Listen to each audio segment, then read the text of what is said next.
సంక్షేమ వసతి గృహాల్లో అధికారుల పర్యటన సమీక్షపై పకడ్బందీ క్యాలెండర్ రూపొందించాలని డిప్యూటీ సీఎం భట్టి విక్రమార్క సంక్షేమ శాఖల అధికారులను ఆదేశించారు. ప్రజాభవన్లో సాంఘిక సంక్షేమ శాఖ మంత్రి అడ్లూరి లక్ష్మణ్ కుమార్తో సమీక్షా సమావేశం నిర్వహించారు. ఏ అధికారి ఏ రోజు పర్యటించారు, వారు పరిశీలించిన అంశాలపై ఎప్పటికప్పుడు నివేదికలు రూపొందించాలని డిప్యూటీ సీఎం సూచించారు. ఈ పర్యటన కార్యక్రమం నిరంతరం సాగాలని, మంత్రులు స్థానిక ఎమ్మెల్యేలను సైతం పర్యటనకు ఆహ్వానించాలని అధికారులకు సూచించారు. ప్రజాప్రభుత్వం అధికారంలోకి రాగానే విద్యార్థుల సంక్షేమాన్ని దృష్టిలో పెట్టుకుని పెంచిన 40% డైట్, 200% కాస్మెటిక్ ఛార్జీలను పెంచి డాక్టర్ల సూచనలతో పగడ్బందీ మెనూ ఖరారు చేశామన్నారు. ఈ మెనూ అన్ని సంక్షేమ హాస్టల్లో, గురుకులాల్లో ప్రముఖంగా కనిపించేలా బ్యానర్లు ఏర్పాటు చేయాలని డిప్యూటీ సీఎం అధికారులను ఆదేశించారు.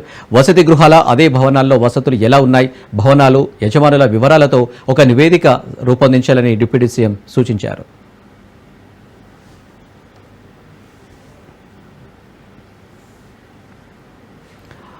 ఆర్ఎండ్బి శాఖపై మంత్రి కోమటిరెడ్డి వెంకటరెడ్డి సమీక్ష నిర్వహించారు. ఎర్రమంచల్ ఆర్ఎండ్బి ప్రధాన కార్యాలయంలో అధికారులతో సమీక్ష నిర్వహించారు.